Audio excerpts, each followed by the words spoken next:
Let me ask you a question. What if I told you that two of the most famous men in history just never existed? I'm talking about King David, the giant-slaying shepherd boy who supposedly founded Jerusalem's golden age. And I'm talking about Moses, the lawgiver, the guy who parted the Red Sea and led millions to freedom. These aren't just characters. For a huge chunk of the world, they are foundational figures. They're the bedrock of history, faith, and culture. We're taught their stories as fact.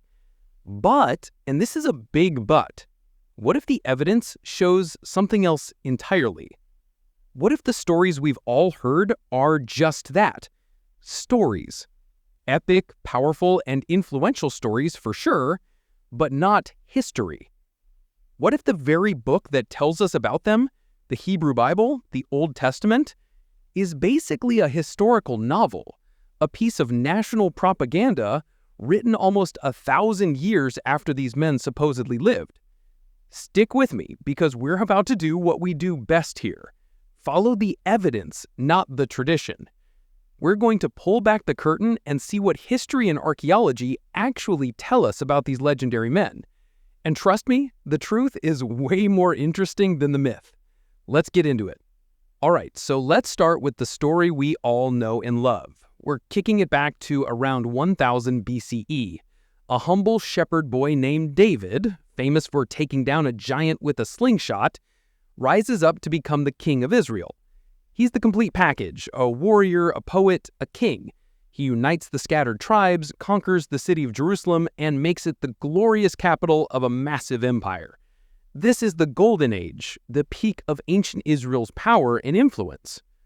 It's the national epic, the story that's been used for centuries to legitimize a claim to that land. A story this big, this important, about a king this powerful? Therefore, you'd expect to find some pretty solid evidence for it, right? I mean, a grand capital city, royal palaces, government records, mentions in neighboring texts, anything.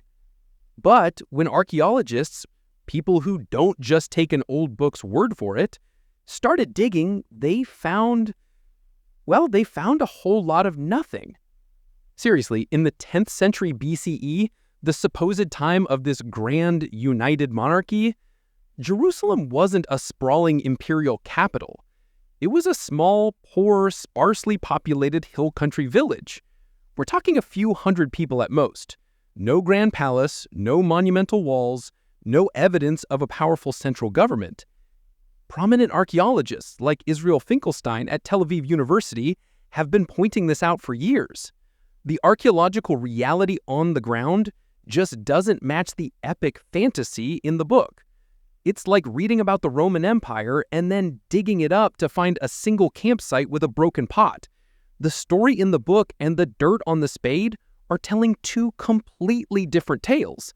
And I'm going to go with the dirt on this one. Okay, I can already hear the keyboards clacking in the comments. But Farid, what about the Tel Dansdale? Huh? It says House of David right on it. Checkmate atheist. And you're right. The Tel Dansdale, a broken stone slab found in northern Israel, is the one and only piece of supposed physical evidence for King David that believers cling to for dear life. It's their smoking gun. But when you actually look at it critically, this smoking gun completely misfires. First problem, it says House of David, or BYDW. As scholars like Niels Peter Lemte have pointed out, a house refers to a dynasty or a clan, not necessarily a founding person with that name. Think about the House of Windsor in the UK. There was no King Windsor, right? It's the name of the dynasty. So even if the inscription is legit, it doesn't prove a guy named David ever existed. Second problem, the name David itself is super suspicious. It's almost never found as a personal name in any other ancient texts from that region. A more likely meaning for D-A-W-D in that context might be a title, like the Beloved One or the Chieftain. So it could be the House of the Chieftain. But here's the real kicker. A lot of serious experts have raised major red flags about the inscription's authenticity. A late friend of Dr. Lemke, for example, took high-res photos and noticed that one of the letters is carved over a break in the stone. A tool stroke continues down the broken side. That's a huge telltale sign of a modern forgery, someone carving on an old broken stone to make it look ancient. Therefore, the one and only piece of physical evidence for King David is shaky at best and very possibly a modern fake created to prove a story that the actual archaeology shows is just a myth. So, no grand kingdom and no real evidence for the king. The whole story is built on sand. So, with David looking more like a character from a historical novel, let's turn to the ultimate founder, the original superhero, Moses. And let's be honest, the story is absolutely insane, right? It's pure Hollywood. A baby escapes a genocide, is raised as a prince of Egypt, talks to a burning bush, unleashes holy hell on the world's greatest superpower, frees millions of slaves, parts an entire sea with his bare hands, gets a set of rules from the creator of the universe on a stormy mountain, and then leads his people on a 40-year camping trip through the desert. This isn't just a story, it's the story. It's the ultimate tale of liberation and the founding of a nation and its laws. It's a world-changing event on a biblical scale, literally. Therefore, an event of this magnitude involving the collapse of a regional superpower and the migration of millions of people must have left a trace. It would be impossible to miss. But when we look for that evidence, any evidence at all, we find absolutely nothing. I'm not exaggerating. I mean zero. Zilch. Nada. It's a complete historical black hole. Let's break it down. First, the Egyptians. The ancient Egyptians were obsessive record keepers. They wrote down everything. Tax receipts, military campaigns, who got extra beer rations. Yet there is not a single papyrus scroll, not one carving on a temple wall that mentions millions of Hebrew slaves, devastating plagues that wiped out their crops and children, or their entire army getting washed away in the Red Sea. They somehow forgot to mention the single worst catastrophe in their 3,000-year history. Second, the archaeology. The Bible claims millions of people wandered the Sinai desert for 40 years. Think about that. A city the size of Philadelphia camping in the desert for 4 decades. They would have left a mountain of archaeological evidence, pottery, tools, campsites, graves, animal bones, something.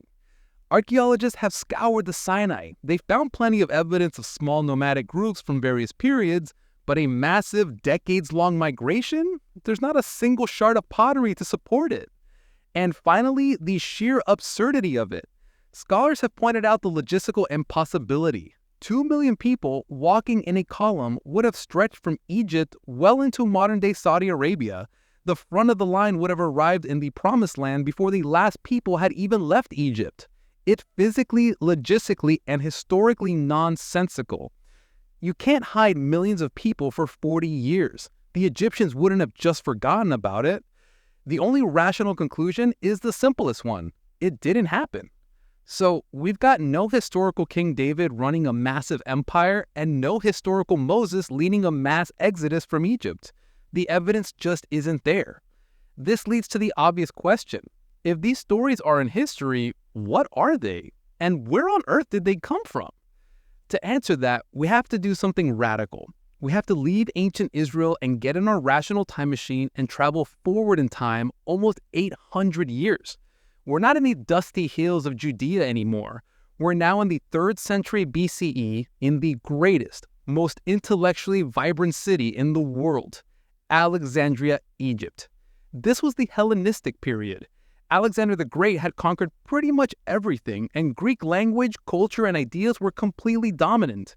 To be a player on the world stage, you had to have a respectable ancient history. It was a cultural arms race. The Greeks had their epic founding myths and Homer's Iliad and Odyssey. Every other major culture was scrambling to produce its own epic to prove they weren't just some backwater tribe. You needed a glorious past to have a future. Therefore, it's in this exact environment, this cultural melting pot, that the book we now call the Hebrew Bible, or the Tanakh, was most likely created. Think about it. Alexandria had a massive prosperous, and highly educated community of Greek-speaking Jews. They were living right next door to the greatest collection of knowledge in the ancient world, the Library of Alexandria. They had the motive, the means, and the opportunity. So what did they do? They did what everyone else was doing. A group of scholars gathered up all their people's scattered myths, local folk tales, legal codes, Mesopotamian legends they borrowed, like the flood story, and maybe some distorted memories of petty hill country chieftains. And they wove it all together into a single, cohesive, grand national epic. They created the heroic warrior poet king David, who looks a lot like Alexander the Great, by the way, to be their founder. They created the lawgiver Moses to be their Lycurgus of Sparta.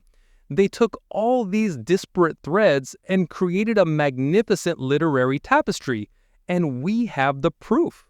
The oldest complete version of the Hebrew Bible we have is a Greek translation called the Septuagint, which was created right here in Alexandria at exactly this time.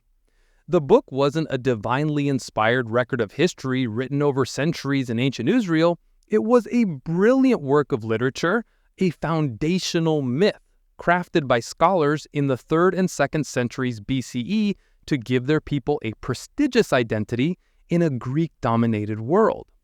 The first Bible wasn't written in Hebrew in Jerusalem, it was written in Greek, in Alexandria, around 200 BCE. So there you have it. When you strip away the tradition and just look at the cold, hard evidence, the picture becomes incredibly clear. Let's just recap. King David's glorious empire, archaeology shows it was a tiny, insignificant village. The one smoking gun inscription?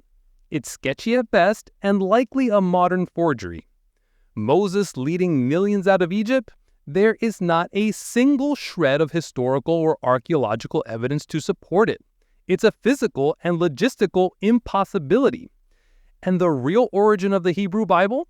All signs point to a literary project, a national epic created by Greek-speaking scholars in Alexandria around 200 BCE.